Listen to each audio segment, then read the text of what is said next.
"If they find us, they'll drown me dead," she cried, her voice breaking like thunder across the mesa as blood streamed down her torn wedding dress. And in that moment, Chief Fox Nightfeather knew that saving this desperate bride would either restore his people's honor or destroy everything he'd sworn to protect.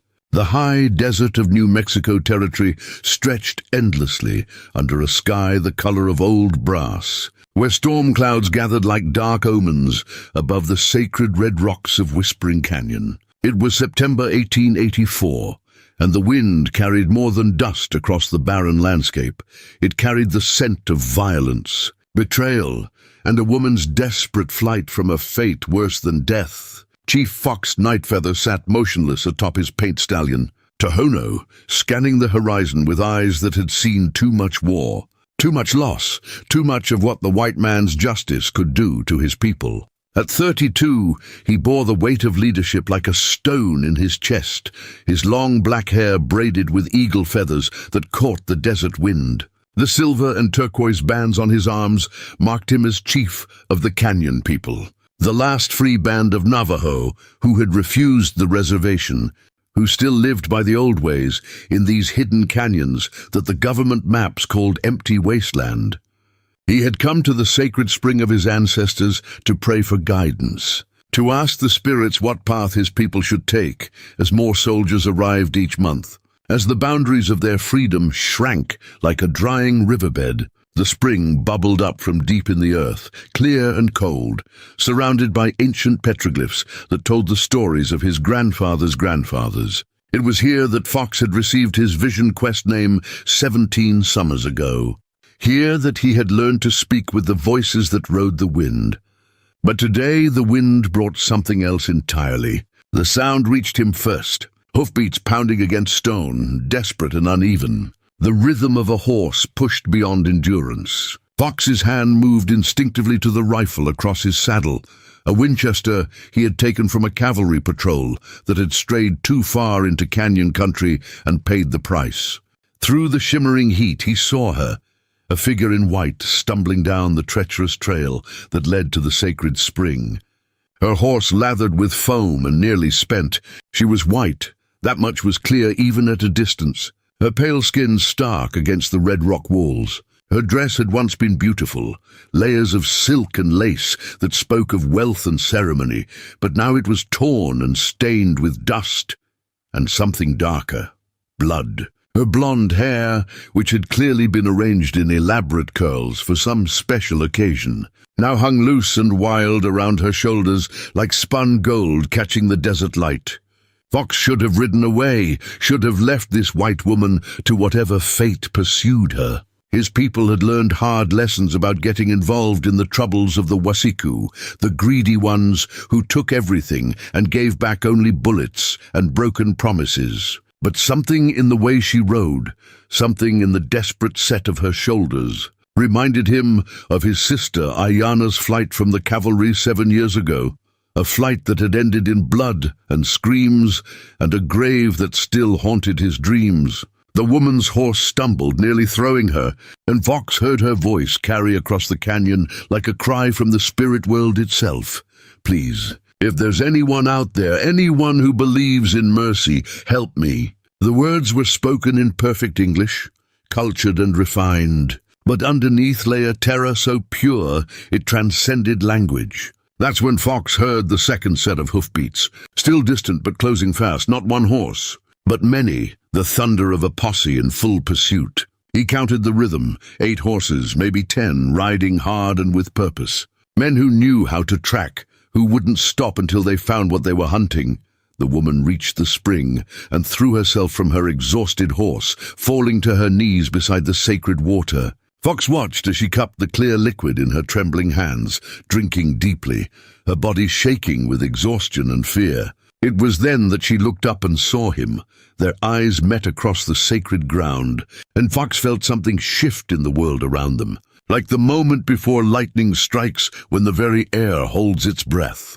Her eyes were green as spring grass, wide with terror, but also with a kind of desperate courage that Fox recognized in warriors who had nothing left to lose. She was young, perhaps 22 or 23, with the kind of refined beauty that spoke of ballrooms and garden parties, of a life lived far from the harsh realities of the frontier. "Please," she whispered, her voice carrying clearly in the thin desert air. "Don't let them take me back. They'll kill me, or worse, they'll make me wish I was dead." Fox remained motionless, studying her, reading the story written in her torn dress and bloodied hands. The blood wasn't hers, he realized. It was too much, too fresh, and she moved without the careful gait of someone nursing wounds. Someone else's blood had painted her wedding dress crimson. "Who pursues you?" Fox asked in English, his voice carrying the careful cadence of someone who had learned the white man's tongue from missionaries and soldiers, from treaties that were broken before the ink dried. "My husband," she said, the word dripping with such venom that Fox's horse shifted nervously beneath him. "Judge Cornelius Blackwood of Colorado Springs. And his men, they call themselves lawmen, but they're nothing but murderers with badges." The name Blackwood hit Fox like a physical blow. He knew that name, knew it from the nightmares that woke him screaming, from the reports that filtered through the network of traders and scouts who brought news from the outside world. Judge Cornelius Blackwood, the man who had sentenced 43 Apache children to death for the crime of defending their families. The man who had declared that the only good Indian is a dead Indian from his bench in Colorado Springs. The man whose signature had authorized the massacre at Clearwater Creek, where Fox's cousin Running Bear had died protecting women and children. "You are his wife?" Fox's voice was carefully neutral, but his hand tightened on his rifle. "I was supposed to be," she said, rising unsteadily to her feet. "The ceremony was this morning. But when I saw what he really was, when I learned what he planned to do to me, to others, I couldn't go through with it. I ran. The sound of approaching horses grew louder, echoing off the canyon walls like thunder. Fox estimated they had perhaps 10 minutes before the posse reached the sacred spring. 10 minutes to decide whether to abandon this white woman to her fate or risk everything his people had built in these hidden canyons. "What did you see?" Fox asked, sliding down from his horse with the fluid grace of a man born to the saddle. "What made you run on your wedding day?" The woman, she hadn't given her name, looked at him with eyes that held depths of horror Fox had seen only in the faces of survivors, those who had witnessed things that changed them forever. "He showed me his collection," she said, her voice barely above a whisper. "In his private study, scalps, dozens of them. Men, women," her voice broke, "children. He called them his trophies, said each one represented justice served against the savage races."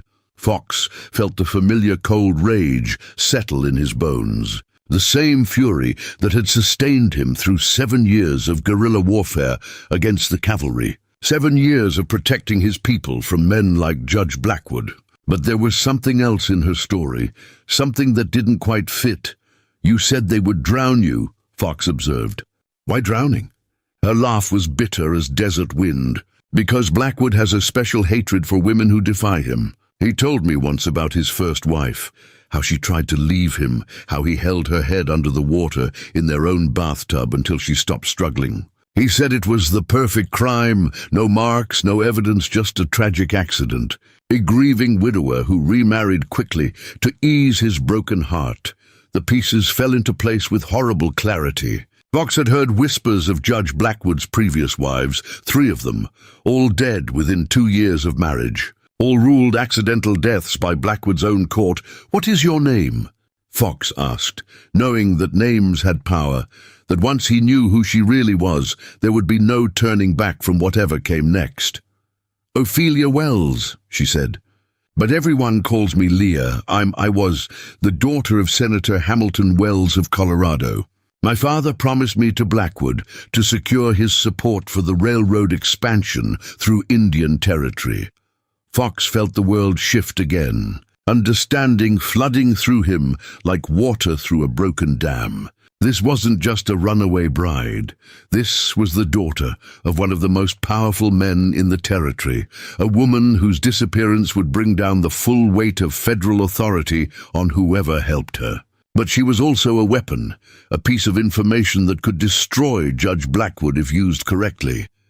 The hoofbeats were close now, perhaps 5 minutes away. Fox could hear voices carried on the wind, harsh, angry voices demanding to know if anyone had seen the judge's woman. Time was running out. "If I help you," Fox said, his dark eyes boring into hers, "my people will pay the price. Blackwood will bring soldiers, cavalry, enough men to turn these canyons into graveyards. Are you worth that cost?" Leah's face went pale, but her chin lifted with a pride that Fox recognized in himself, the pride of someone who refused to bow, even when bowing might mean survival. "I won't lie to you," she said.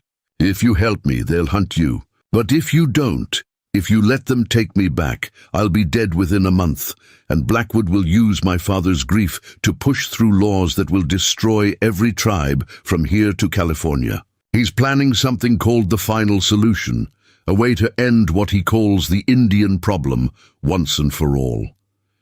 Fox stared at her, weighing the truth in her words against the safety of his people. In the distance, he could see dust clouds marking the approach of the posse, 8 riders. Just as he had estimated, their horses fresh and their guns glinting in the afternoon sun. "There's a cave," Fox said suddenly, his decision made not by logic, but by the same instinct that had kept him alive through 7 years of war. "Sacred to my people. They won't look there, won't dare to defile holy ground."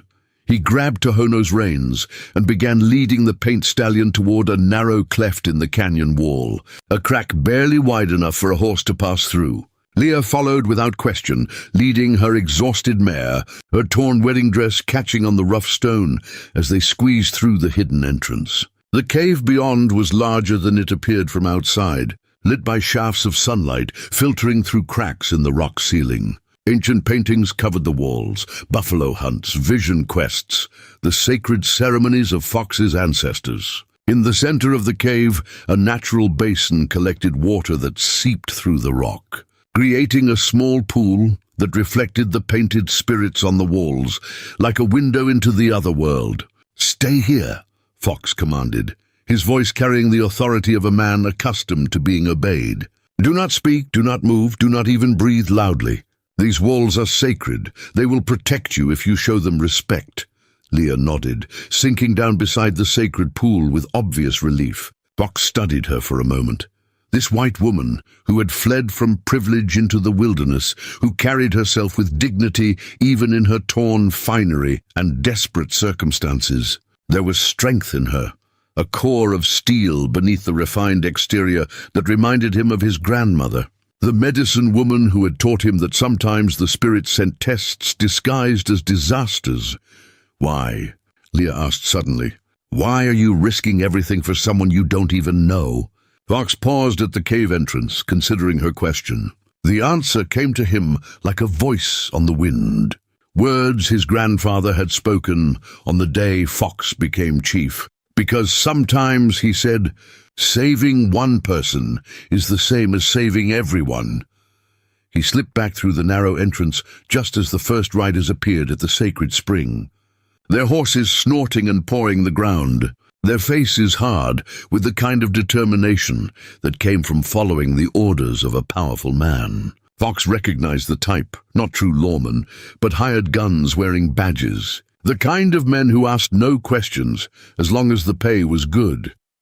The leader was a tall, lean man with a drooping mustache and eyes like winter ice, a silver star pinned to his leather vest that looked freshly polished. He sat his horse with the easy confidence of someone who had never doubted his place in the world, never questioned whether his actions were right or wrong. "You there, Indian," the man called out, his voice carrying the lazy drawl of someone from back east who had learned to speak slowly to make himself understood by what he considered inferior minds. "I'm Deputy Marshal Tom Rawlings, operating under the authority of Judge Blackwood of Colorado Springs. We're looking for a woman, white woman, blonde hair, wearing a wedding dress. She's dangerous, mentally unbalanced. Have you seen her?" Fox remained silent, letting the wind carry his answer. Around him, the sacred petroglyphs seemed to pulse with ancient power, reminding him that this ground had been holy to his people for 1,000 years, that it had seen the rise and fall of civilizations, that it would endure long after Judge Blackwood and his men were dust. "I asked you a question, boy," Rawlings said, his hand moving to rest on the butt of his pistol. "It's considered polite to answer when a white man speaks to you." Fox looked up at the deputy marshal, his dark eyes reflecting nothing but the endless sky. When he spoke, his voice carried the quiet dignity of mountains and wind. "This is sacred ground," Fox said simply. "No white woman has passed this way." It wasn't exactly a lie. Leah had passed through the hidden entrance, not this way, not past the sacred spring where they now stood. But Fox could see that Rawlings wasn't interested in subtle distinctions. The deputy's face darkened with the kind of anger that came from being denied something he felt entitled to. "Listen here, Chief Sitting Bull," Rawlings said, the mockery dripping from his voice like poison. "Judge Blackwood is offering a $1,000 reward for information leading to the recovery of his bride. That's more money than your whole tribe sees in a year. Now, are you going to be smart about this? Or are we going to have to search every inch of this God-forsaken wasteland?" $1,000, Fox thought. More than enough to buy fresh horses, weapons, supplies for his people through the coming winter. More than enough to secure safe passage to Mexico for the families who wanted to flee south rather than face the reservation. But it was also blood money. Payment for delivering an innocent woman to a monster who collected scalps like other men collected coins. "I have seen no white woman," Fox repeated, his voice steady as stone. "Perhaps she has gone north toward the railroad towns. Many fugitives seek to lose themselves in the crowds there." Rawlings studied Fox for a long moment, his pale eyes searching for any sign of deception. Behind him, the other riders grew restless, their horses sensing their master's frustration. These were not patient men, Fox realized. They were used to getting what they wanted through intimidation and violence, unused to being defied by someone they considered racially inferior. "You know what I think, Indian," Rawlings said finally. "I think you're lying. I think that woman came through here, and I think you know exactly where she is. And when we find her, and we will find her, Judge Blackwood is going to remember that you weren't helpful." The threat hung in the air like smoke from a signal fire, clear and unmistakable. Fox had heard such threats before, from cavalry officers and territorial governors, from men who believed that power gave them the right to destroy anyone who stood in their way. Some of those men were dead now, their bones bleaching in hidden canyons, their names forgotten by everyone except the coyotes who had scattered their remains. "Judge Blackwood's memory is his own burden to bear," Fox said quietly. "Mine is clear."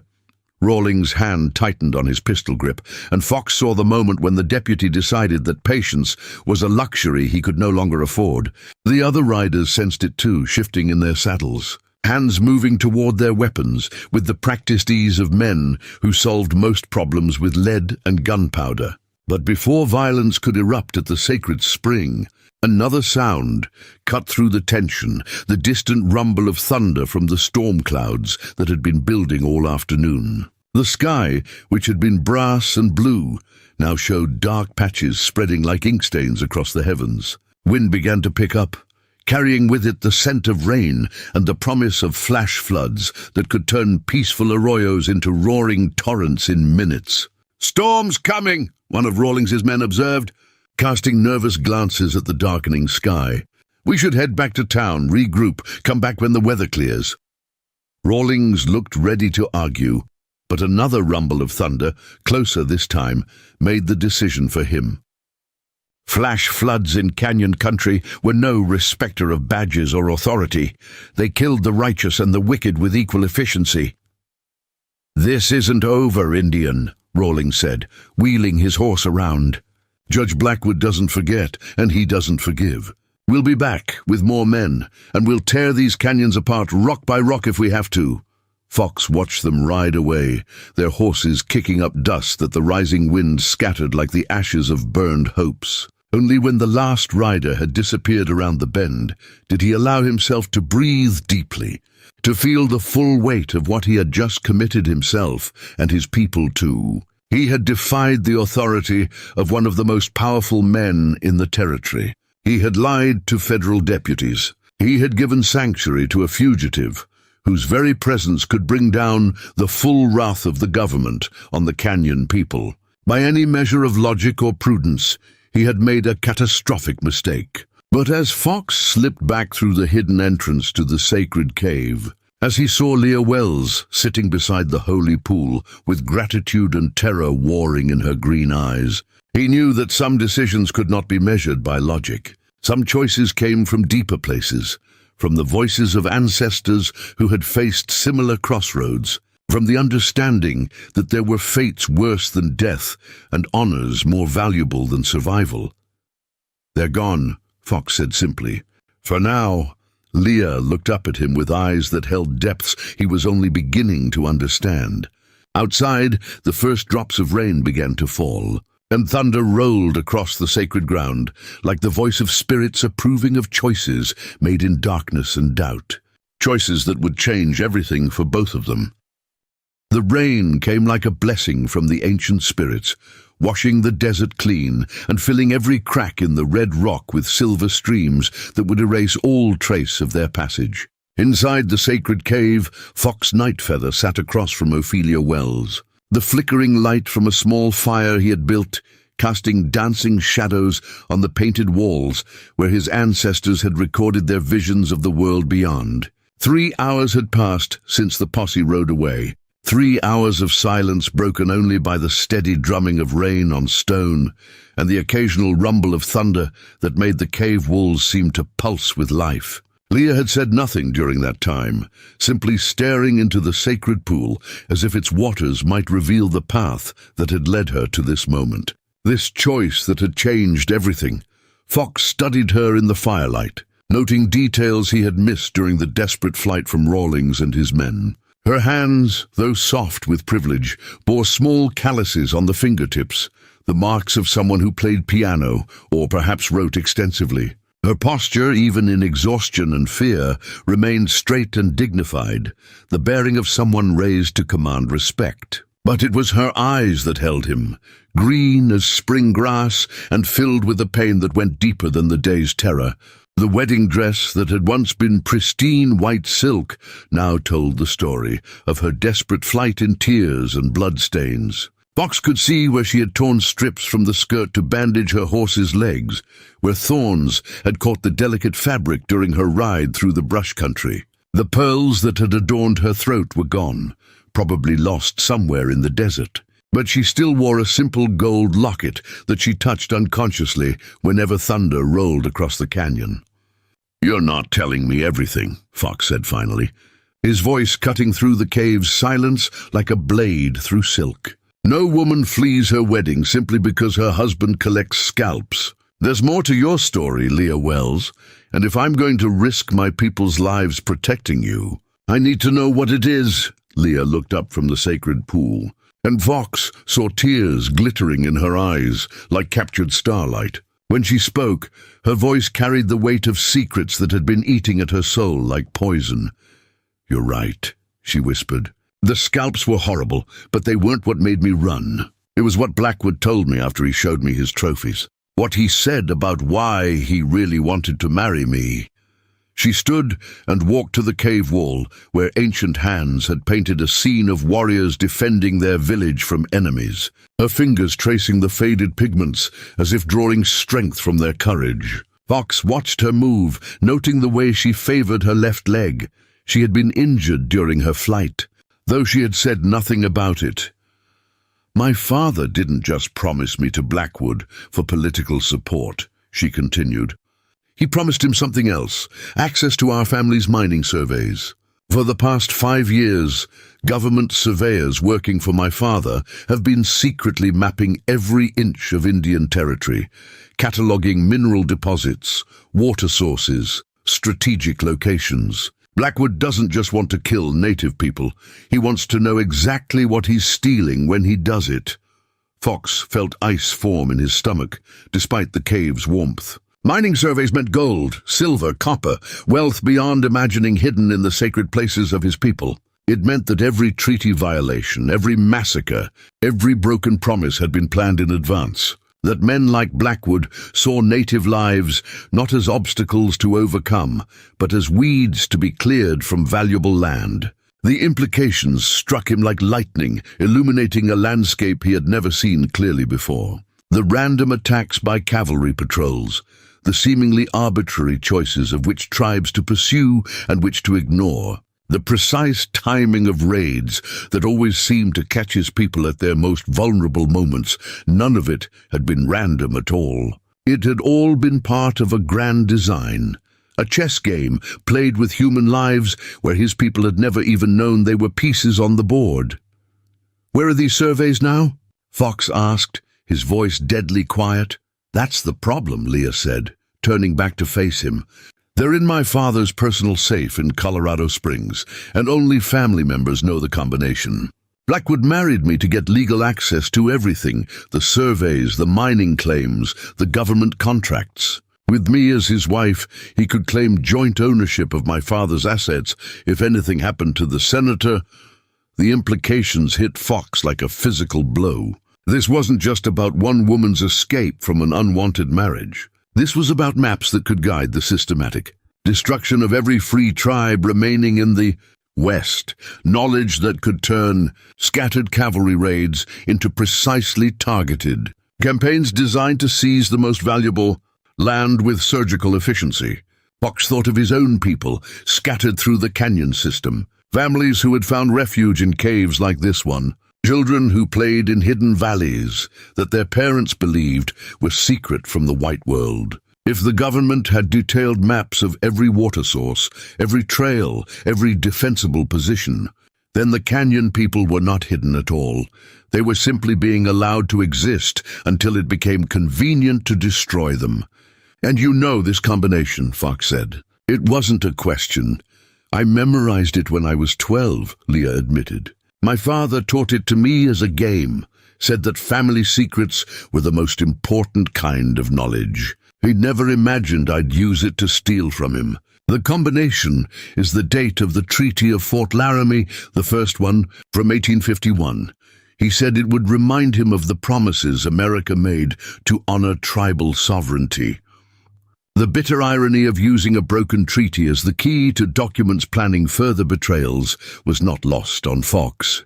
He could imagine Senator Wells spinning the dial, reciting the sacred date, opening the safe that contained plans to violate every principle the treaty had supposedly established. Fox stared at her, understanding flooding through him like water through a broken dam. She hadn't just run from Judge Blackwood, she had run with information that could save or damn every native tribe from the Canadian border to Mexico. In her head was knowledge that men would kill for, that governments would go to war over. "You took copies," Fox said, and again it wasn't a question. "Before you fled, you went to your father's safe and took the survey maps." Leah reached into the torn bodice of her wedding dress and withdrew a leather portfolio, its edges waterproofed and its contents protected by oilcloth wrapping. Her hands shook as she offered it to Fox, and he could see the weight of betrayal and necessity warring in her eyes. "Every map, every survey report, every government memo about mineral rights and land acquisition," she said. 5 years of planning to steal a continent, all documented in my father's careful handwriting. I couldn't let Blackwood have it. I couldn't be the key that unlocked the destruction of entire peoples. Fox took the portfolio, with hands that remained steady despite the earthquake happening inside his chest. The leather was warm from being pressed against her body, and he could feel the thickness of documents within. Papers that represented the difference between survival and extinction for his people. The portfolio was heavier than he had expected, weighted with more than just paper and ink. It contained the accumulated weight of surveying expeditions that had crossed sacred ground under the guise of peaceful exploration, of mapmakers who had recorded the locations of burial sites and ceremonial grounds with the same clinical precision they used to mark mineral deposits. Each page represented months of careful observation, years of patient intelligence gathering that had been conducted under the noses of people who had no idea they were being catalogued for destruction. "This is why they'll never stop hunting you," Fox said. understanding the full scope of the trap they now found themselves in. This isn't about a runaway bride anymore. This is about preventing the exposure of a conspiracy that reaches from territorial judges to United States senators. They'll bring the army if they have to. I know, Leah said, her voice breaking. That's why I said they'd drown me dead. Not just because Blackwood likes to kill women who defy him, but because I'm the only person outside the conspiracy who knows what's really planned. Once I'm dead, there's no one left to expose them. Before we jump back in, tell us where you're tuning in from, and if this story touches you, make sure you're subscribed, because tomorrow I've saved something extra special for you. Fox opened the portfolio carefully, his eyes scanning the first document by firelight. It was written in elegant script on official government letterhead, and what he read made his blood run cold. Preliminary assessment of mineral resources in designated savage territories. Classification: most secret, authorized by Special Congressional Committee on Western Development. The document went on to detail gold deposits in the Black Hills, silver veins running through Apache territory, copper deposits beneath Navajo sacred sites, wealth measured not in thousands but in millions of dollars, enough to fund armies, enough to reshape the balance of power between nations. And at the bottom, in his father-in-law's careful signature, Senator Hamilton Wells, committee chairman. But it was the margins that told the real story, Fox realized. Notes written in different hands, comments from various officials who had reviewed the documents. One note written in red ink caught his eye: recommend immediate action before tribal populations can be relocated to less valuable territories. Time is of critical importance. For maximum resource extraction, the signature beneath was, unmistakably, Judge Blackwood's angular script. Your father isn't just supporting this, Fox said, his voice heavy with grim understanding. He's organizing it. This committee, these surveys, he's the architect of what Blackwood calls the final solution. Leah's face crumpled, and Fox saw the full weight of her betrayal settle on her shoulders like a physical burden. She hadn't just fled an unwanted marriage. She had stolen documents that proved her own father was planning genocide on an industrial scale. He raised me to believe in justice, she whispered. Taught me that America was founded on the principle that all people are created equal. I thought he meant it. But when I confronted him about the committee, about what they were planning, he said that Indians weren't really people. They were obstacles to progress that had to be removed for the greater good. Fox felt a familiar rage building in his chest, the same fury that had sustained him through 7 years of fighting against men who saw his people as less than human. But beneath the anger was something else. A growing respect for this white woman who had given up everything she had ever known rather than be complicit in mass murder. The fire crackled between them, sending sparks up toward the cave ceiling, where they disappeared into darkness like prayers ascending to the spirit world. Fox found himself remembering his grandmother's stories about the first white traders who had come to Canyon Country, men who had spoken of friendship and mutual benefit while their surveyors mapped every water source and defensive position. History was repeating itself, but this time, one white person had chosen to break the pattern. So you decided to steal the proof and run, Fox said. I decided to steal the proof and find someone who could use it to stop them, Leah corrected.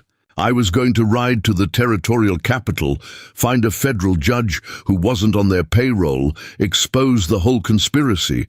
But my horse gave out, the storm hit, and Blackwood's men caught up with me faster than I expected. Fox studied the maps in the firelight, memorizing details that could mean the difference between life and death for his people. The surveys were incredibly detailed. Every water source marked, every game trail noted, every defensible position identified. It was as if the government had been planning not just to defeat the remaining free tribes, but to anticipate their every move, to corner them with scientific precision. One map in particular caught his attention, a detailed rendering of the canyon system where his people had made their home. complete with notations about seasonal camp locations, water availability during drought years, and what the surveyor had clinically described as natural choke points suitable for containment operations. Fox recognized his own village in the careful drawings, could identify the cave where his grandfather was buried, the spring where children played on summer afternoons. "These maps show more than mineral deposits," Fox observed, his warrior's eye picking out strategic implications. "They show attack routes, supply lines, places where cavalry could position artillery to maximum effect. This isn't just about stealing land, it's about conducting military campaigns with perfect intelligence." Blackwood called it the science of conquest, Leah said bitterly. He said the days of random Indian wars were over, that the government had learned to fight smart instead of just fighting hard. Every battle would be planned in advance, every native advantage neutralized through superior information. Fox felt the weight of history pressing down on him like stone. His grandfather had told him stories of the first white men to enter canyon country, how they had come as friends, seeking trade and safe passage. Each generation had seen the promises broken, the boundaries moved, the sacred places desecrated in the name of progress and profit. But this was different. This was the end game, the final act in a play that had been written before he was born. The realization hit him with devastating clarity. His people had never been fighting a series of separate battles against individual enemies. They had been fighting a single, coordinated war against an enemy that planned decades in advance, that treated human lives as entries in a ledger book to be balanced against potential profits. "There's something else," Leah said, her voice barely audible above the rain. "Something Blackwood told me that you need to know. About your people specifically."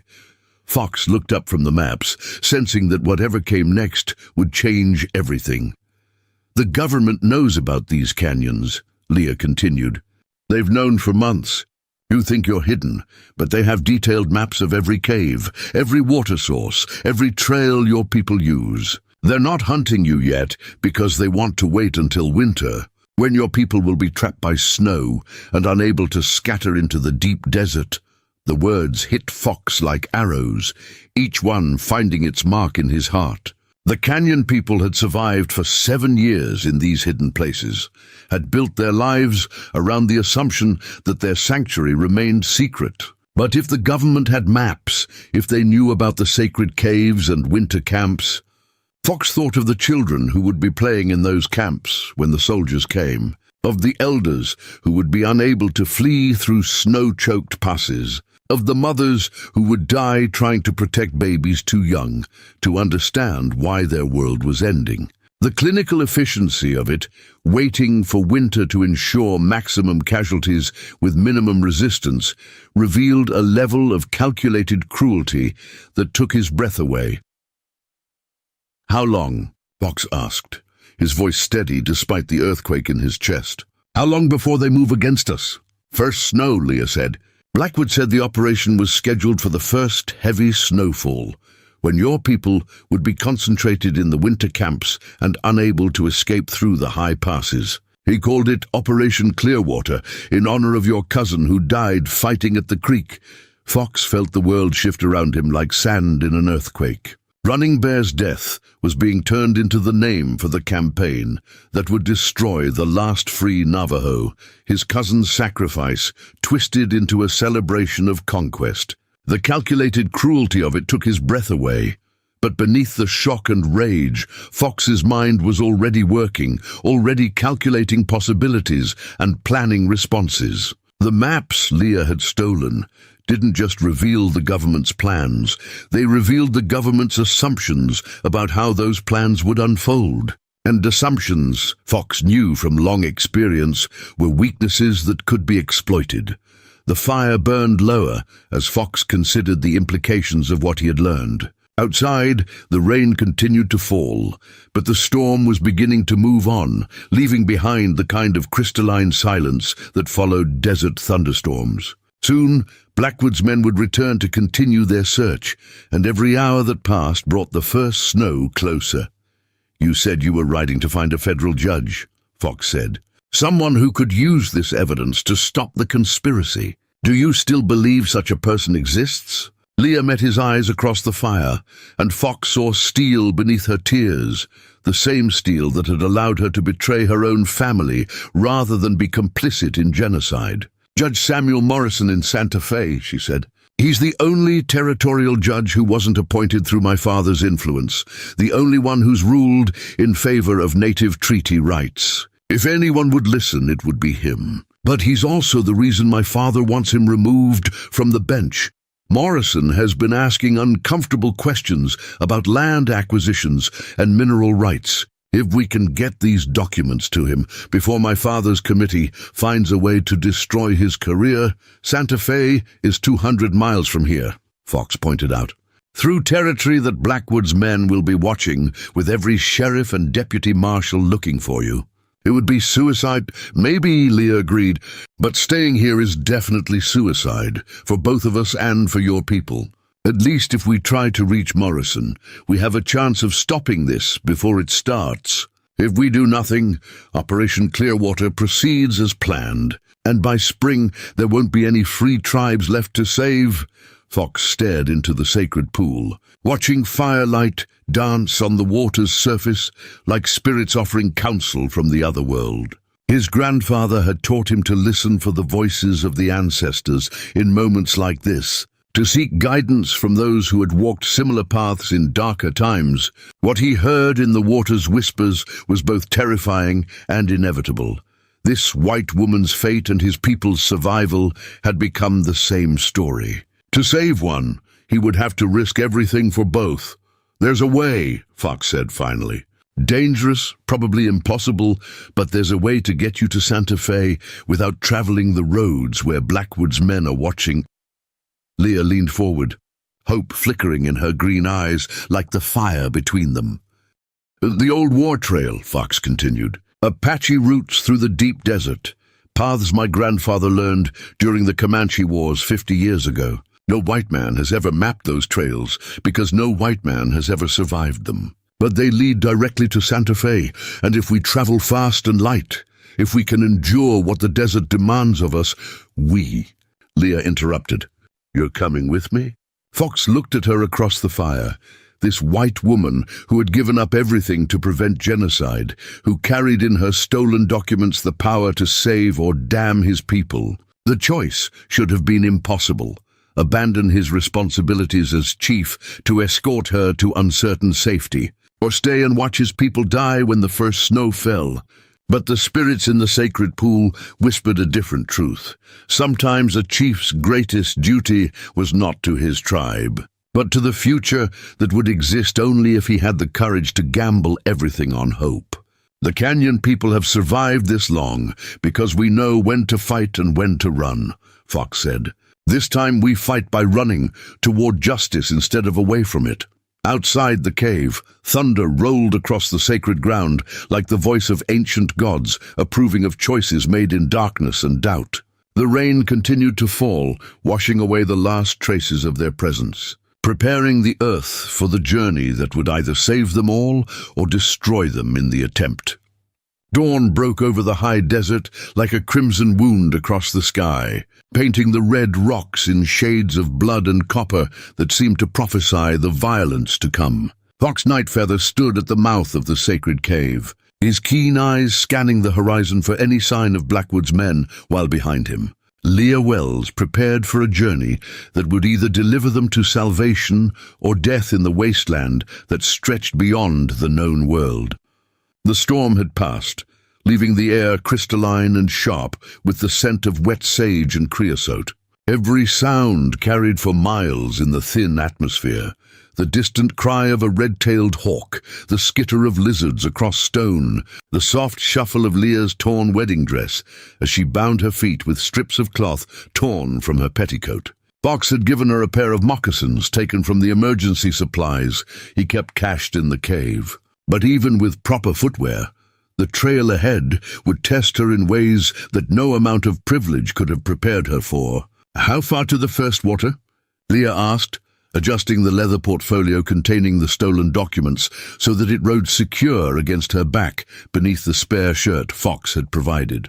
The contrast between her refined features and the practical clothing of a desert traveler created a strange duality that reminded Fox of the morning star, beautiful and distant, but burning with a light that could guide travelers through the darkness. 30 miles, Fox replied, checking the loads in his Winchester and the Colt Navy revolver he wore at his hip. Through country that will cook a man's blood in his veins if he doesn't respect its power.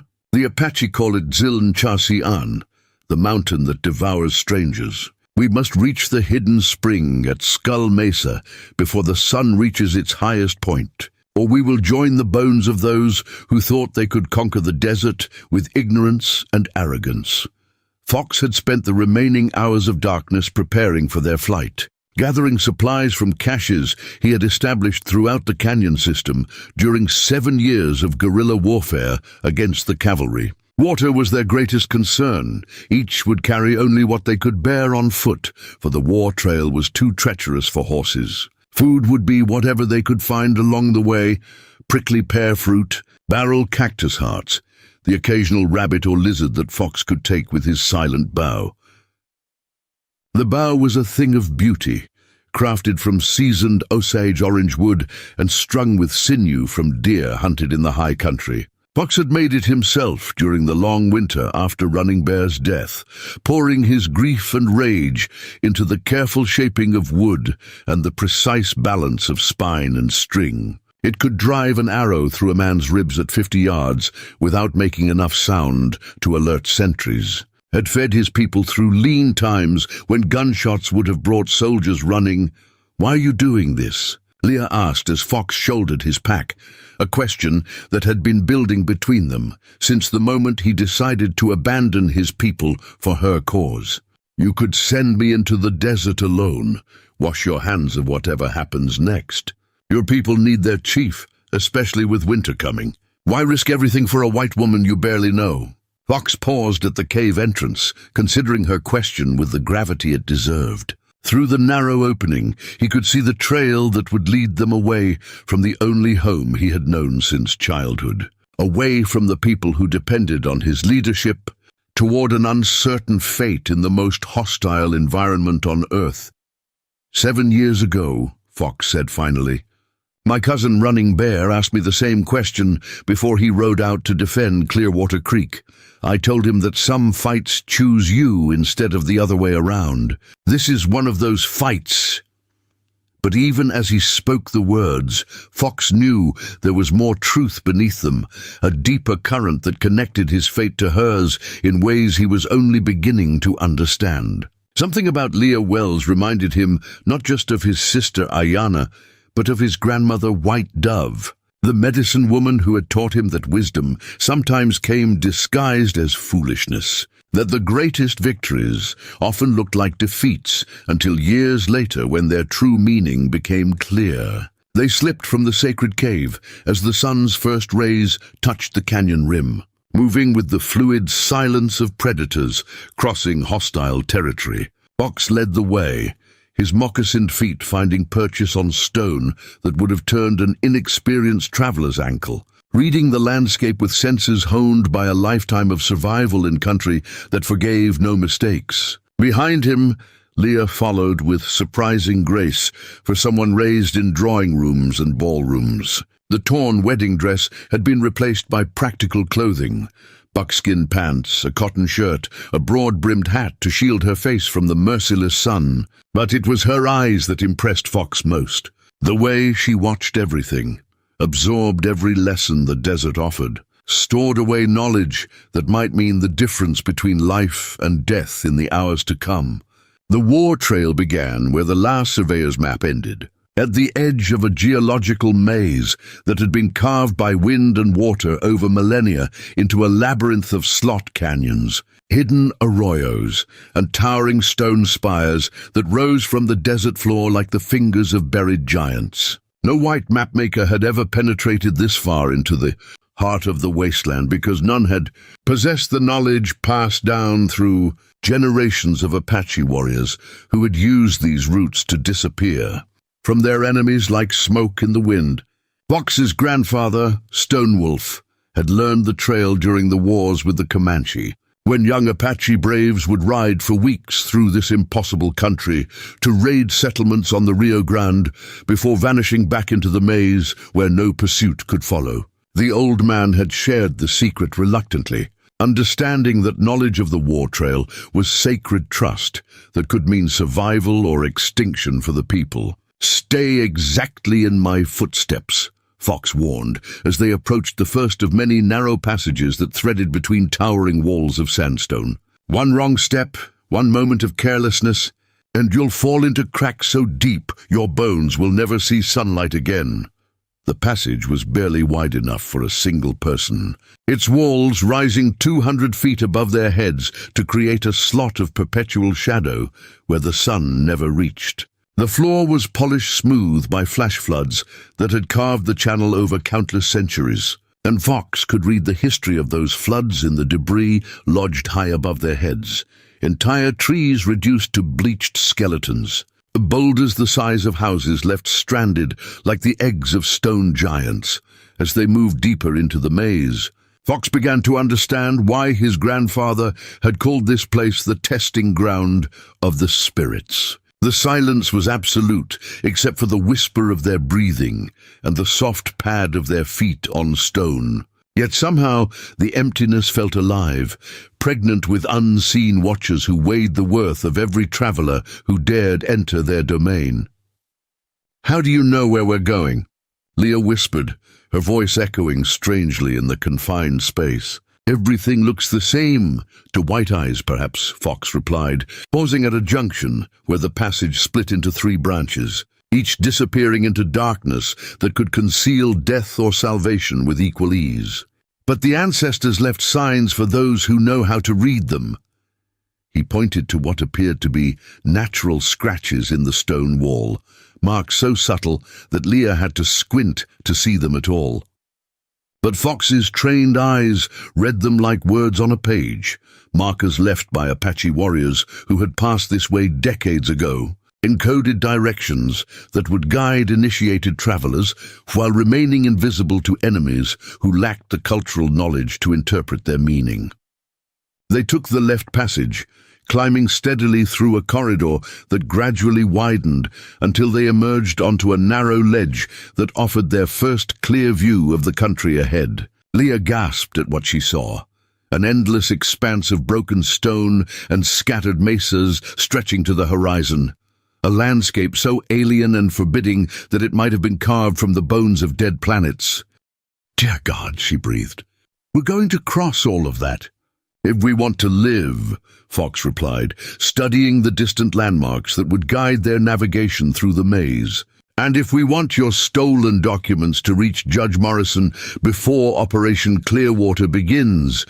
But even as he spoke, Fox felt a chill of premonition that had nothing to do with the morning air. Something was wrong with the landscape ahead, some detail that didn't match his grandfather's descriptions of the war trail. It took him several minutes of careful observation to identify what troubled him. There were no birds visible anywhere in the vast expanse. No signs of the life that should have flourished around the hidden water sources that made travel through this country possible. "We need to move faster," Fox said, urgency creeping into his voice for the first time since they had left the sacred cave. "Something has changed since my grandfather's time. Something that has driven away the creatures that depend on the secret springs." They descended from the ledge and resumed their journey through the maze. But now Fox pushed the pace beyond what he had originally planned. His instincts, sharpened by years of warfare, screamed warnings that he couldn't yet interpret but dared not ignore. Behind them, somewhere in the conventional world of roads and towns, Judge Blackwood's men would be organizing a systematic search that would inevitably lead to the sacred cave and the discovery of their trail. Ahead lay mysteries that might prove more deadly than any human pursuit. The sun climbed higher as they navigated passage after passage, each one testing their endurance and resolve in new ways. Some were so narrow they had to turn sideways and shuffle through gaps barely wider than their bodies. Others opened into natural amphitheaters, where the silence was so profound it seemed to press against their eardrums like a physical weight. It was in one of these wider spaces that they encountered the first sign of what had driven away the desert wildlife. Fox spotted it first, a glint of metal half buried in sand that had been deposited by some ancient flood. He approached cautiously, his hand moving instinctively to his knife handle, and what he found made his blood turn cold. "Survey equipment," he said, holding up a theodolite that bore the brass nameplate of the U.S. Geological Survey.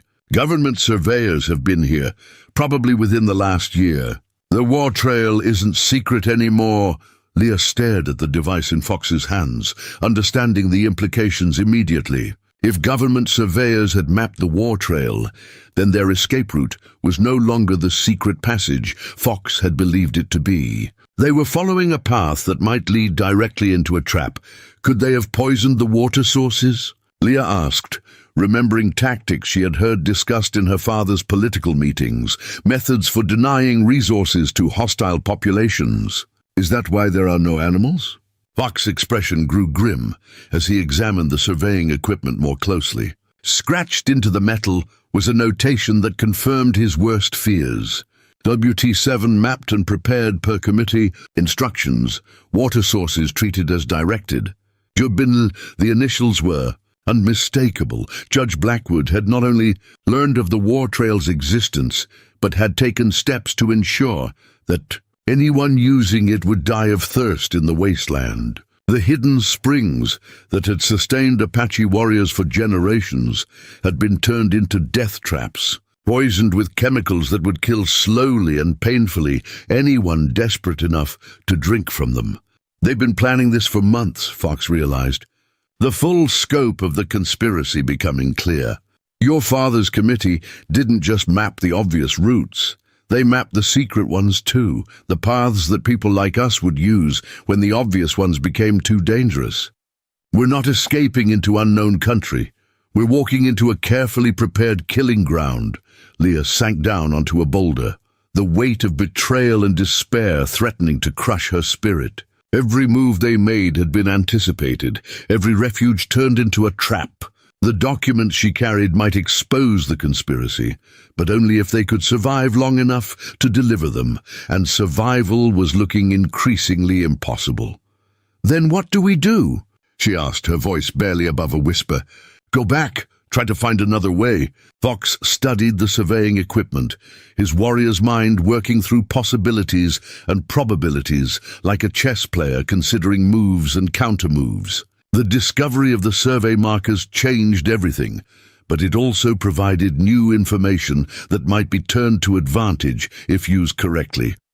"No," he said finally. "We go forward, but not along the trail they mapped. There are older paths, routes that even the Apache abandoned because they were too dangerous for regular use. If the government surveyors found the war trail, they would have mapped only the practical route, not the nightmare passages that kill more travelers than they save." He pointed toward a crack in the canyon wall that was barely visible from their current position, a fissure so narrow and forbidding that it looked more like a scar in the stone than a passable route. "My great-grandfather spoke of the Ghost Walk, a path through the deep stone that the shamans used when they needed to disappear completely from the world of men. It leads to the same destination as the war trail, but through country so hostile that even the spirits fear to travel there. If we can survive what the Ghost Walk demands of us, we'll emerge behind any trap that Blackwood has prepared." Leah stared at the barely visible crack in the canyon wall, understanding that Fox was offering her a choice between certain death and possible survival through a passage that sounded more like a journey into hell than a path to safety. But looking at the poisoned survey equipment in his hands, she realized that hell might be their only refuge. "How many people have successfully crossed the Ghost Walk?" she asked. Fox's silence was answer enough. When he finally spoke, his words carried the weight of ancient fears and hard-won wisdom. My great-grandfather called it the path that judges souls. Those who are worthy emerge into the light. Those who are not remain in the stone forever, their bones joining the countless others who thought they could take what the desert offered without paying what it demanded. They gathered their packs and approached the crack in the canyon wall, its dark mouth yawning before them like the entrance to another world. Fox took a moment to offer a prayer in the old language, asking his ancestors for guidance and protection on a journey that would test everything they were and everything they hoped to become. "Once we enter," Fox warned, "there's no turning back. The Ghost Walk allows no retreats, no second chances. We emerge on the far side, or we die in the attempt." Leah looked back one last time at the canyon, where they had found temporary refuge, then turned toward the darkness that would either deliver them to salvation or claim their lives as payment for their defiance of Judge Blackwood's carefully laid plans. Preparing and narrating this story took us a lot of time, so if you are enjoying it, subscribe to our channel. It means a lot to us now. Back to the story. "Then let's find out what we're worth," she said, and stepped into the crack in the stone. The Ghost Walk swallowed them like a living thing, its walls closing around them with the finality of a tomb sealing shut. But somewhere in the darkness ahead lay their only hope of reaching Santa Fe alive, and with it, the chance to prevent Operation Clearwater from painting the desert with the blood of innocents. Behind them, the conventional world continued its preparations for genocide. Unaware, the two fugitives had chosen to risk everything on a path that existed more in legend than reality. Ahead lay trials that would strip away everything except the essential core of who they truly were, revealing whether they possessed the strength to emerge from darkness into light. The Ghost Walk revealed its true nature within the first 100 yards, transforming from a crack in the canyon wall into a descent through living rock that seemed to pulse with malevolent awareness. Fox Nightfeather moved ahead of Leah Wells through passages so narrow they had to exhale to squeeze between walls of stone that pressed against them like the embrace of death itself. While above their heads the sky became nothing more than a thin line of blue that grew fainter with each step they took into the bowels of the earth. The air grew cold despite the desert heat above, carrying scents that had never known sunlight, the mineral tang of deep water, the musty breath of caves that had been sealed since the world was young, and underneath it all, something else that made Fox's warrior instincts scream warnings he couldn't yet interpret. His great-grandfather had spoken of the Ghost Walk in whispers, describing it as a place where the boundary between the living world and the spirit realm grew thin enough for determined souls to cross between them. "Something died here," Leah whispered, her voice echoing strangely in the confined space as they navigated around a pile of bleached bones that might have been human or might have been something else entirely. Recently, Fox knelt beside the remains, his experienced eyes reading the story written in scattered ribs and a skull that bore marks no animal had made. The bones were old but not ancient, perhaps a year or two at most, and they belonged to a man who had died hard in this forgotten place beneath the desert. "Government surveyor," Fox said, holding up a tarnished brass button that bore the eagle insignia of the United States Geological Survey. Probably the same team that mapped the war trail and poisoned the water sources. It seems the Ghost Walk claimed its payment from them as well. But even as he spoke, Fox noticed details that didn't fit the story of a surveyor who had simply lost his way and died of exposure. The bones had been arranged with deliberate care, positioned in a pattern that Fox recognized from the burial practices of his own people. Someone had found this man's remains and honored them according to ancient custom. Someone who understood the proper rituals for guiding lost souls to their final rest. "We're not alone down here," Fox realized, his hand moving instinctively to his knife handle as he scanned the darkness ahead for signs of movement. "Someone else has been using the Ghost Walk, someone who knows the old ways." The passage widened suddenly, opening into a vast underground chamber that stretched beyond the reach of their torchlight. Stalactites hung from the invisible ceiling like the teeth of some primordial beast, while flowstone formations created fantastic sculptures that seemed to watch their progress with mineral eyes. In the center of the chamber, a pool of water reflected their flames, like a mirror made of liquid obsidian. Fox approached the pool cautiously, testing the water with careful senses before allowing himself to drink. It was cold and clean, untainted by the poisons that Blackwood's men had used to corrupt the surface springs. Here in the deep places where government surveyors had never reached, the ancient waters still flowed pure and life-giving. "How much farther?" Leah asked, kneeling beside the pool to refill their water containers, while Fox studied the chamber's walls for the markers that would guide them to the next passage. The ordeal of squeezing through the narrow entrance had left her exhausted, her refined hands now cut and bleeding from contact with the unforgiving stone. "Impossible to say," Fox replied, locating the subtle scratches that marked the continuing route. "The ghost walk follows no earthly logic. It exists as much in the spirit realm as in the physical world. Distance and time have different meanings here."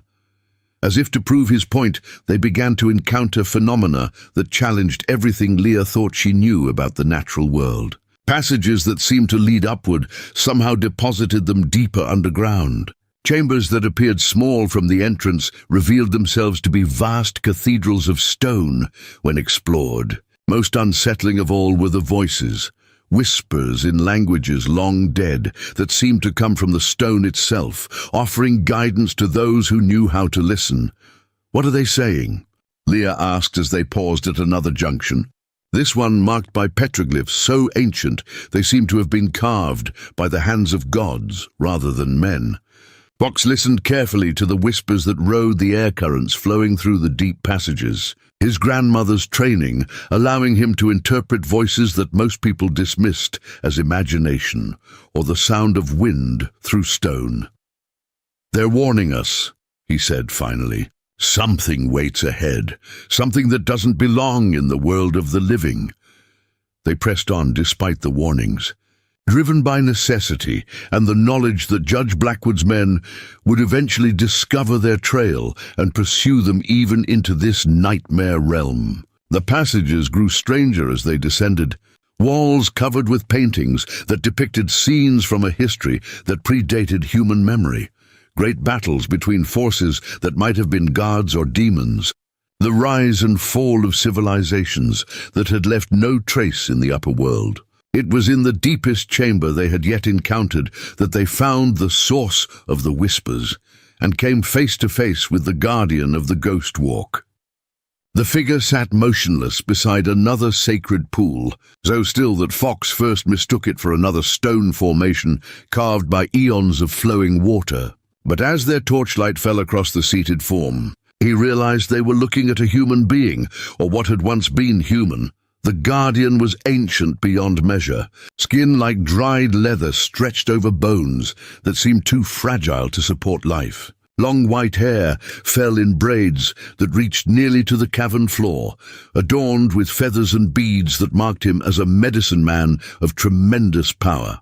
His eyes, when they opened to regard the intruders, held depths that spoke of centuries spent in communion with forces beyond mortal understanding. "Stonewolf's grandson," the guardian said in a voice like wind through autumn leaves, speaking the old language with an accent that belonged to no living tribe.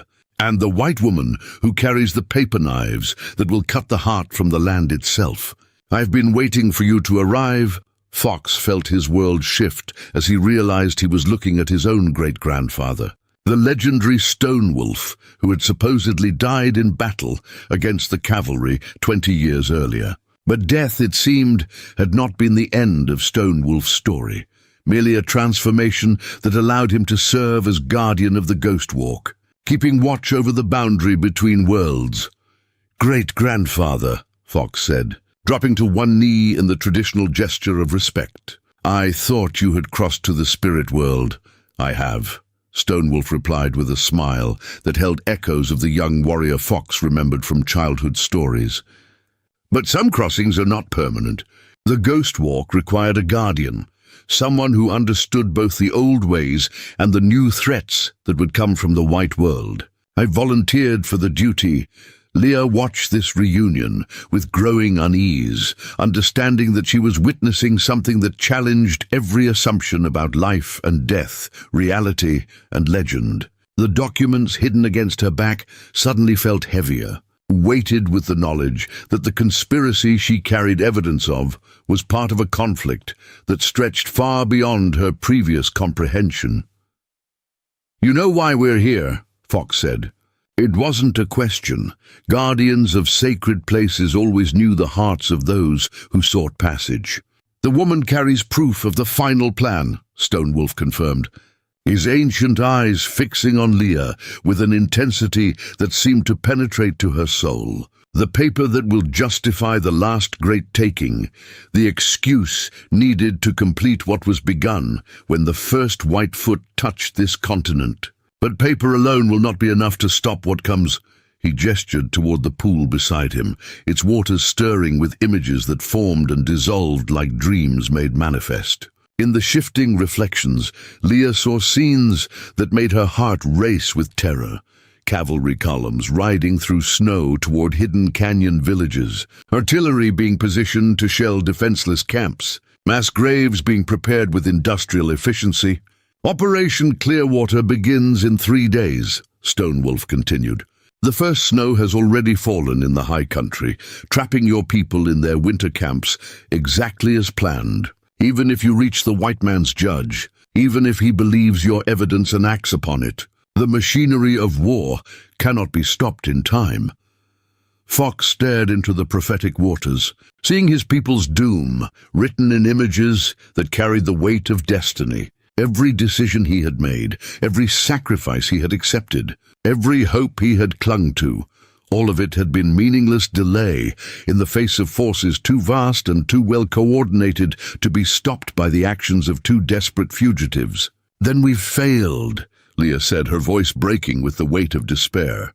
"Everyone will die because I wasn't brave enough to act sooner, because I trusted that justice could triumph over conspiracy." But Stonewolf shook his head, his expression grave but not without hope.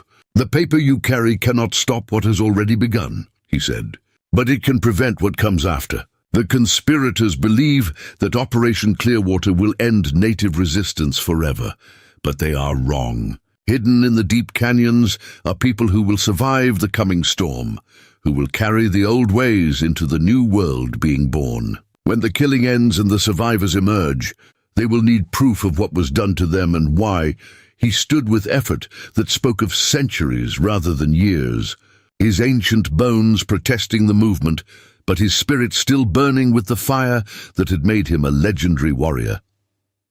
"The Ghost Walk has one more gift to give," Stonewolf said, leading them toward a passage that Fox had not noticed before, a tunnel that seemed to glow with its own inner light. A path that exists outside of time itself, that can deliver you to Santa Fe not in days, but in hours. "But the price—" He paused, his eyes meeting those of his great-grandson with an expression that held both love and infinite sadness.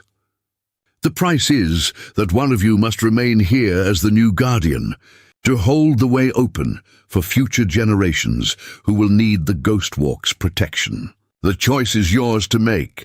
The implications hit both travelers like physical blows. To reach Santa Fe in time to prevent the complete genocide that would follow Operation Clearwater, one of them would have to sacrifice their mortal existence to become a guardian of the boundary between worlds. It was a price that couldn't be paid with gold or promises, only with the surrender of everything that made life worth living.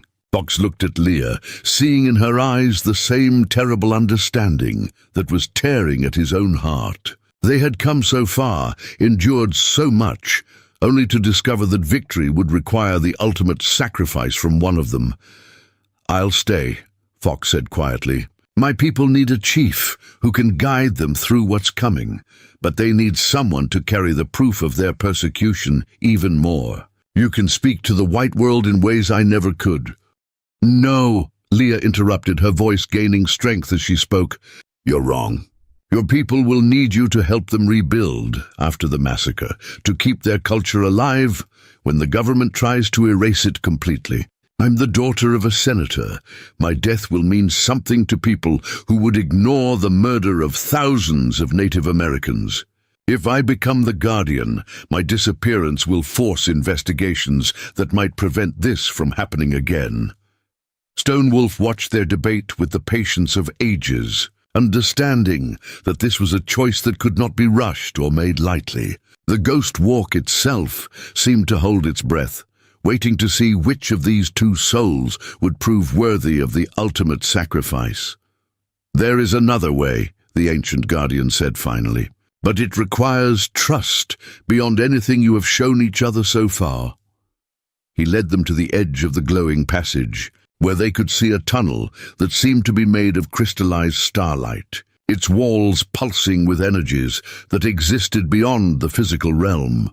The Guardian's path can carry both of you to Santa Fe, Stonewolf explained, but only if you link your spirit so completely that you become one soul sharing two bodies. Such linking has been done before, in the greatest emergencies, when the survival of entire peoples hung in the balance.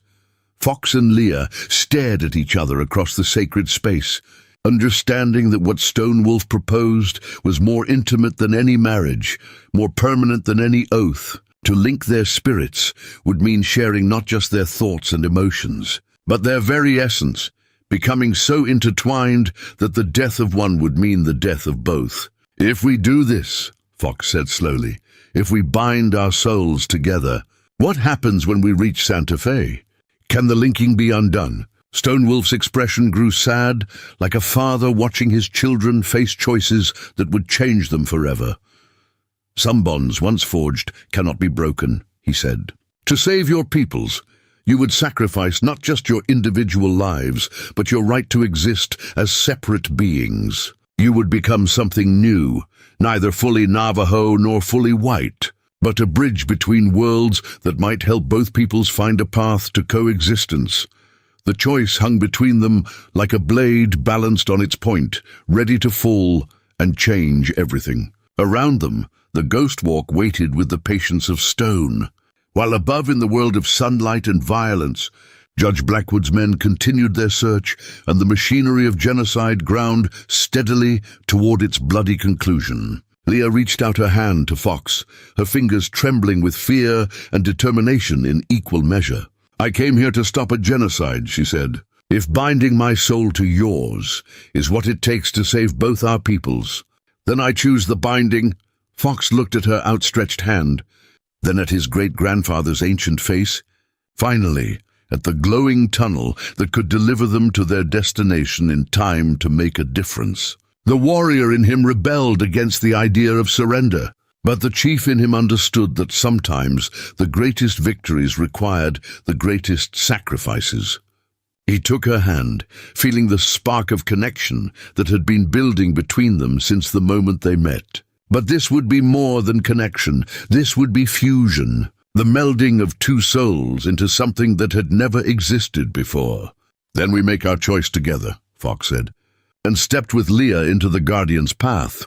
The last thing they heard before the tunnel's energies embraced them was Stonewolf's voice, calling across the centuries with words of blessing and farewell.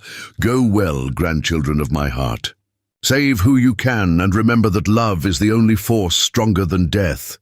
Then the ghost walk closed behind them, and they were racing through dimensions that existed beyond time and space, their spirits beginning the transformation that would either save two peoples or destroy them all. They emerged from the Guardian's path not as two separate beings, but as something unprecedented in the history of both their peoples, a fusion of souls that burned with shared purpose, while their physical forms materialized in the pre-dawn darkness behind the Santa Fe courthouse. Fox Nightfeather and Ophelia Wells had entered the crystalline tunnel as desperate fugitives fleeing certain death, but what stepped out into the New Mexico morning was a single consciousness inhabiting two bodies. their spirits so completely intertwined that neither could tell where their individual thoughts ended and their shared awareness began.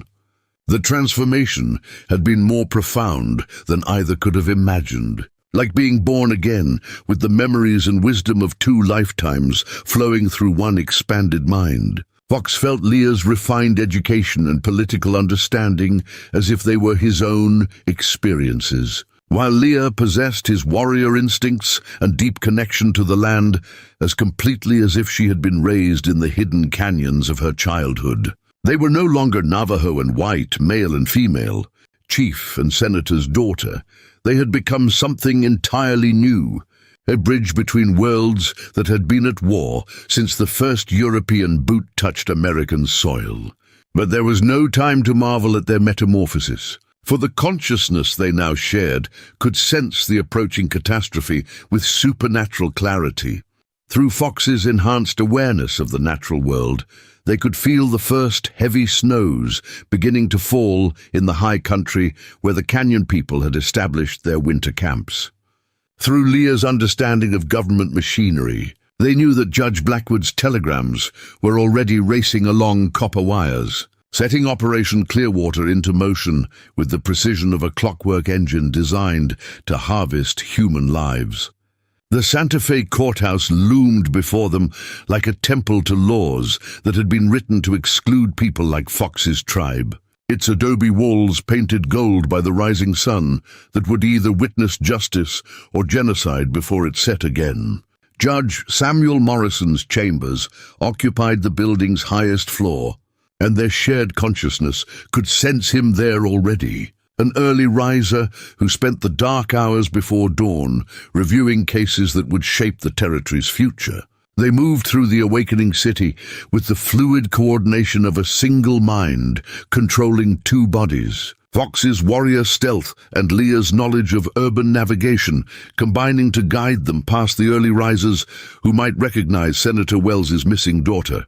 The leather portfolio containing the stolen documents rode secure between them, its weight distributed across both their forms, as if the conspiracy it contained was too heavy for any single person to bear.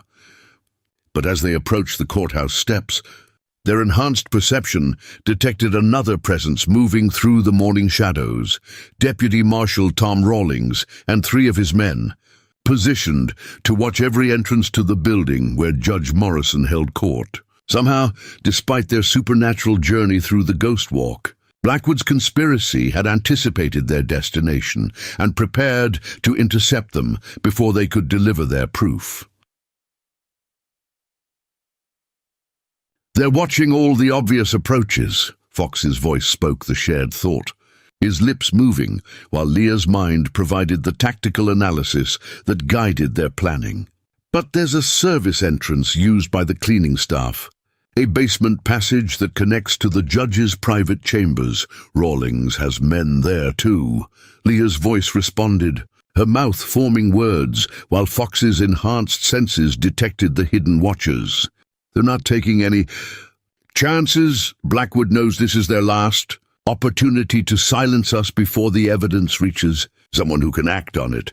Their fused consciousness considered and discarded dozens of possible approaches, each one blocked by enemies who seemed to have unlimited resources and perfect intelligence about their movements. But then inspiration struck from an unexpected source, the spirit of Stonewolf, whose essence had become part of their merged being during the passage through the Guardian's path. "The old ways," they said in unison, their voices harmonizing in a manner that would have been impossible for 2 separate people.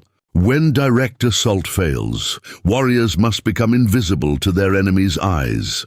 Fox's knowledge of traditional camouflage techniques merged with Leah's understanding of social invisibility, creating a plan that neither could have conceived alone. Within minutes, they had transformed themselves into exactly the sort of people that men like Rawlings had been trained to overlook. Fox became a day laborer in borrowed clothes, his distinctive features hidden beneath a wide-brimmed hat and artificially stooped shoulders, while Leah adopted the appearance of a Mexican washerwoman. her refined beauty obscured by deliberate dishevelment and the kind of clothing that rendered working women invisible to the privileged classes.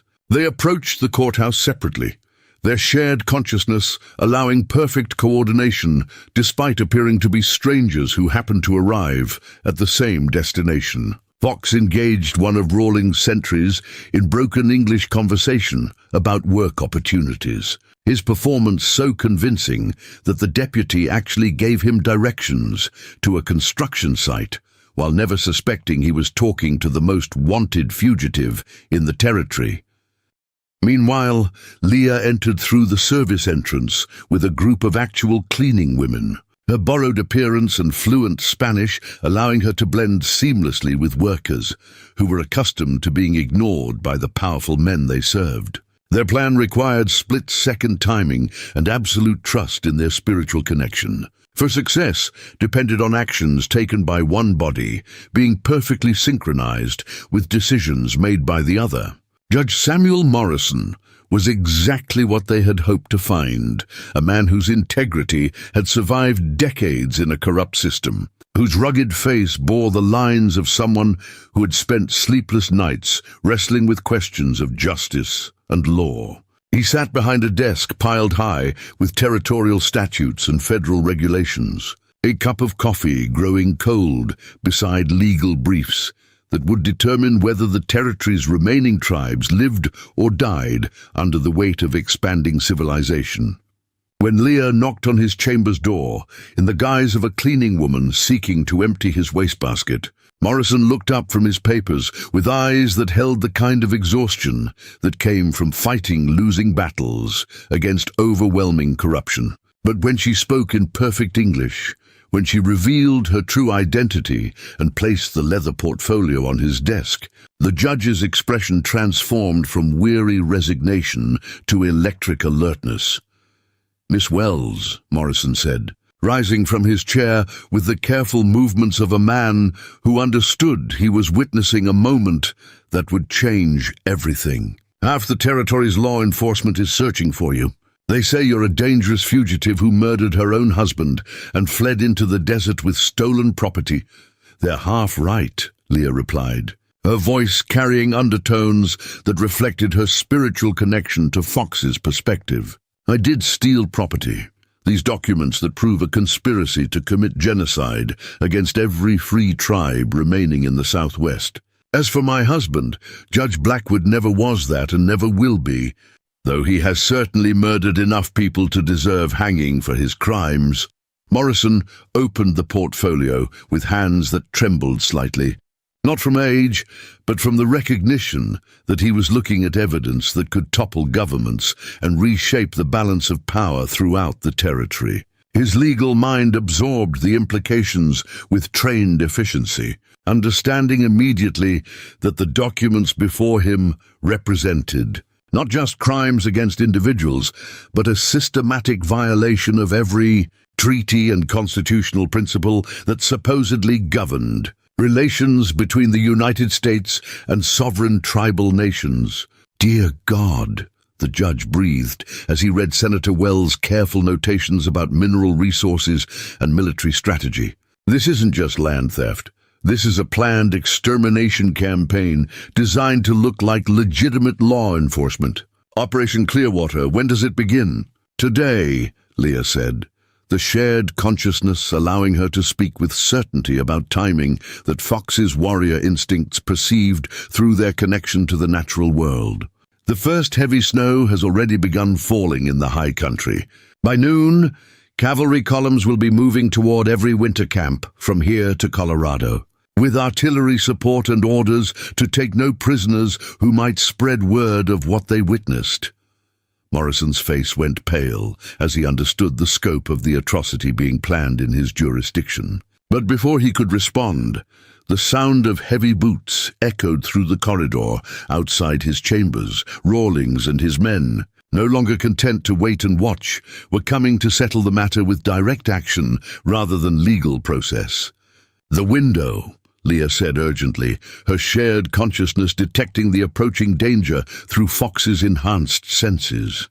There's a ledge that runs along the building's exterior, narrow enough that most men wouldn't risk it, but wide enough for someone with proper balance.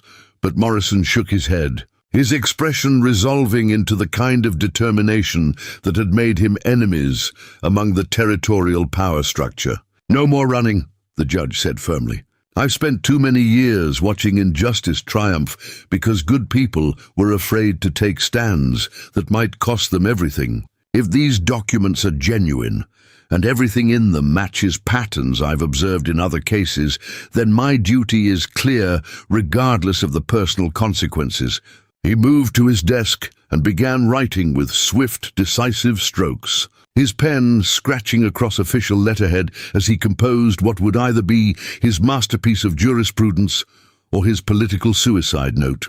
"Emergency injunction against all military operations in designated tribal territories," Morrison explained as he wrote. "Federal court order requiring immediate congressional investigation of land acquisition irregularities. Warrant for the arrest of Judge Cornelius Blackwood on charges of conspiracy to commit murder and violation of constitutional rights." The door to his chambers burst open just as Morrison finished signing the documents. Rawlings and 3 heavily armed deputies flooding into the room with weapons drawn and faces set in the kind of grim determination that came from following orders that brooked no disobedience. "Judge Morrison," Rawlings said, his voice carrying false politeness that didn't extend to his cold eyes, "I'm afraid you're harboring a dangerous fugitive who's wanted for questioning in connection with terrorist activities against the territorial government. Miss Wells needs to come with us for her own protection." "Miss Wells is under the protection of this court," Morrison replied calmly, not looking up from the legal documents he was still preparing. "And these chambers are sovereign territory under federal judicial authority. You have no jurisdiction here without proper warrants. Judge Blackwood's authority supersedes yours in matters of territorial security," Rawlings countered. But his voice carried the uncertainty of someone who wasn't entirely sure about the legal ground he stood on. "Stand aside or be charged with obstruction of justice." It was then that Fox materialized from the shadows behind the deputies, his warrior training and supernatural enhancement combining to make him seem like a force of nature rather than a mere man. The shared consciousness that connected him to Leah had given him precise knowledge of each deputy's position and readiness, allowing him to move with the kind of fluid precision that turned combat into deadly artistry. The fight that followed was brief and decisive, Fox's enhanced abilities making him more than a match for men who relied on intimidation rather than skill. 2 deputies found themselves unconscious before they understood they were under attack, while the 3rd discovered that his gun had somehow been removed from his holster and was now pointing at his own head in Fox's steady grip. Rawlings himself found the business end of his own pistol pressed against his throat, held by a man whose eyes reflected depths that spoke of spiritual transformation beyond anything the deputy had encountered in his career of violence and corruption. "You have a choice," Fox said quietly, his voice carrying harmonics that seemed to come from more than one throat. "You can leave this courthouse peacefully and carry a message to Judge Blackwood, or you can remain here permanently as evidence of what happens when evil men forget that some things are worth dying for." Rawlings stared into Fox's transformed eyes and saw something that made his blood run cold, not just the promise of personal death, but the reflection of powers that existed beyond the reach of badges and political authority. This was no longer just a Navajo warrior defending himself against corrupt lawmen. This was something that existed between worlds, something that drew strength from sources that no government could control or destroy. "What message?" Rawlings asked, his voice barely above a whisper. "Tell Blackwood that the evidence has been delivered to federal authority," Fox replied. "Tell him that Operation Clearwater is terminated by court order, and any officer who participates in genocide will face trial for crimes against humanity. Tell him that the age of taking whatever you want from people who can't fight back is ending. Judge Morrison rose from his desk, holding the completed legal documents that would either stop a massacre or get them all killed for treason against the established order. "Deputy Marshal Rawlings," Morrison said formally, "you are hereby ordered to carry these federal injunctions to every military commander in the territory. Any officer who proceeds with unauthorized military operations against civilian populations will be held personally responsible for violations of the Constitution of the United States." Rawlings took the papers with hands that shook slightly, understanding that he was holding documents that would reshape the power structure of the entire Southwest. But more than that, he was seeing the end of the world he had known, a world where men like Judge Blackwood could plan genocide with impunity because they believed no one had the power to stop them. "This won't end here," Rawlings said as he backed toward the door, his deputies helping their unconscious companions to their feet. "Blackwood has resources you can't imagine, connections that reach to Washington itself. Stopping Operation Clearwater will just delay what's inevitable, maybe," Fox and Leah said simultaneously, their merged consciousness speaking through both voices in perfect harmony. "But delay gives people time to prepare, time to organize, time to fight back with something more than desperation. And sometimes that's enough to change everything." After Rawlings and his men had gone, the three of them stood in Morrison's chambers, surrounded by the debris of a confrontation that had changed the course of history. Outside, the sun had risen fully, painting Santa Fe in shades of gold that seemed to promise a different kind of future than anyone had imagined possible. "What happens now?" Morrison asked, studying Fox and Leah with the expression of someone who was trying to understand phenomena that existed beyond his previous experience. "Those documents you brought me will cause earthquakes in Washington, but earthquakes can be dangerous for everyone in their path."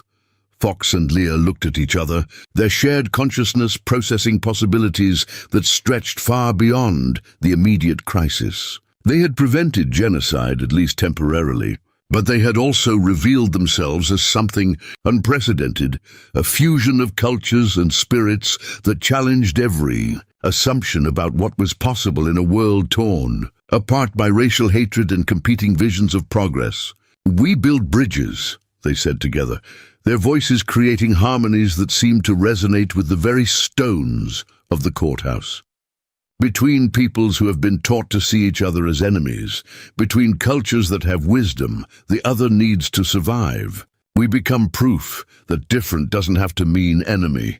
Through the window of Morrison's chambers, they could see the snow-capped peaks where the canyon people waited in their winter camps, unaware that their lives had been saved by a love story that transcended every boundary their ancestors had known. The conspiracy that had threatened them was broken, at least for now, but the deeper work of healing wounds that went back centuries was just beginning. Judge Morrison gathered the remaining documents that would need to be filed with federal authorities, understanding that his life had also been changed by the morning's events. He would spend the rest of his career fighting legal battles that would determine whether the principles of justice could triumph over the machinery of oppression, whether the Constitution's promises could be extended to people who had been excluded from its protection since the nation's founding.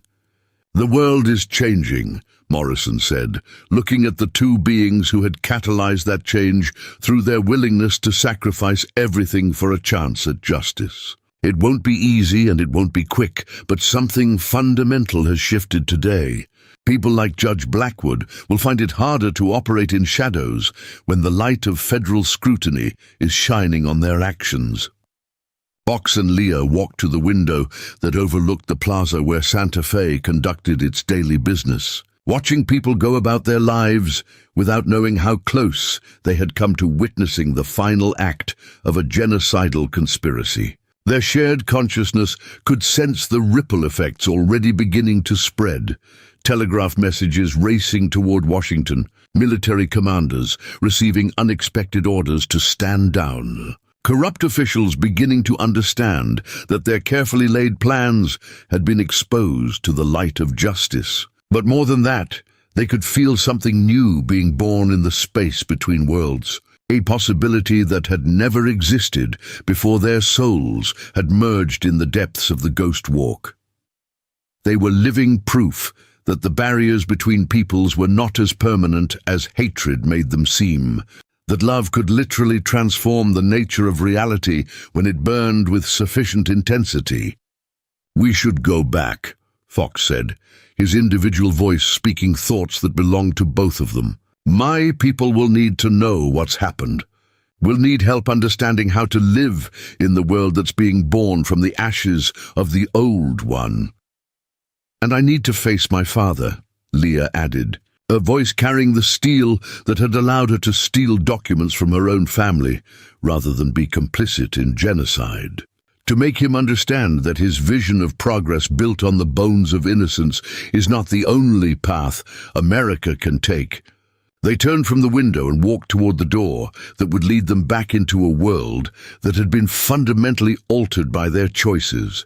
Their merged consciousness already planning the work that would occupy the rest of their transformed lives. Behind them, Judge Morrison continued his preparations for legal battles that would determine whether justice was more than just a word carved in stone above courthouse doors. The story that had begun with a desperate cry in a desert storm, "If they find us, they'll drown me dead," was ending with something no one could have imagined. Two souls so completely united that they had become a new kind of being, one that existed as living proof that the barriers between peoples were not as permanent as hatred made them seem.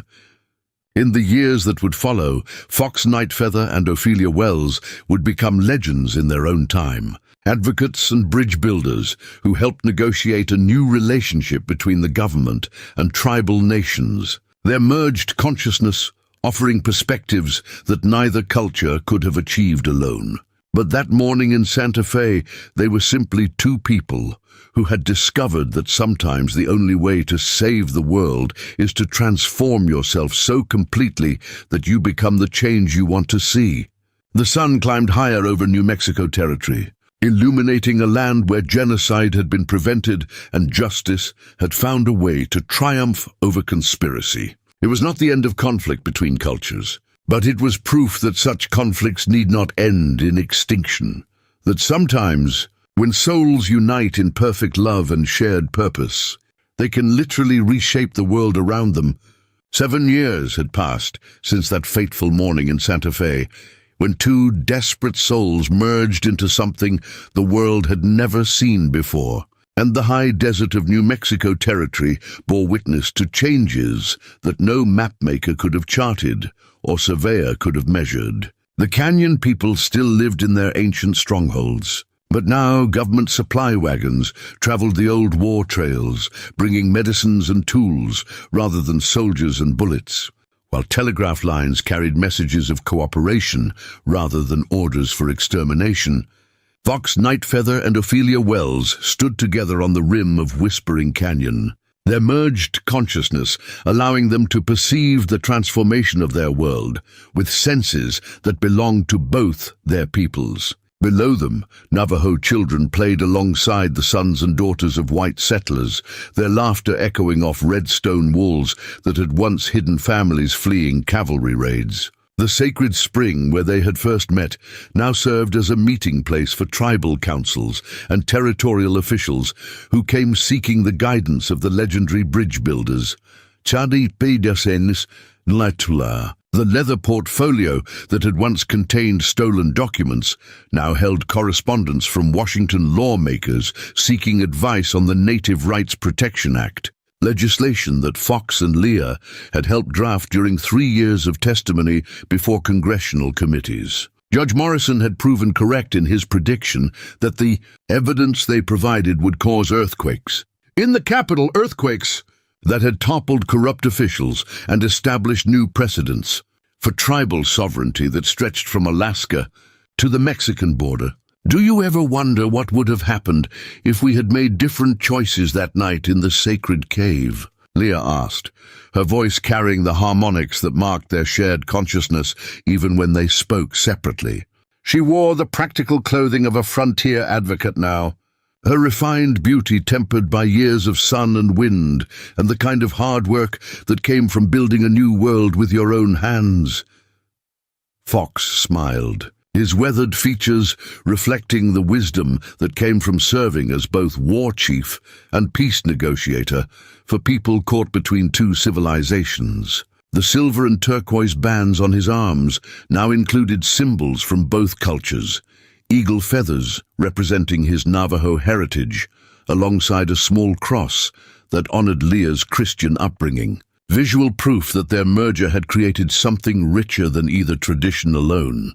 Different choices would have led to different people making them, he replied, his individual voice speaking thoughts that belonged to their unified being. We became who we needed to be because the world demanded it. Sometimes, the spirits choose their instruments not for who they are, but for who they can become when love burns away everything that isn't essential. In the distance, smoke rose from the chimney of the adobe house they had built, where the old war trail met the government road, a dwelling that served as both home and headquarters for the Wells Nightfeather Mediation Service.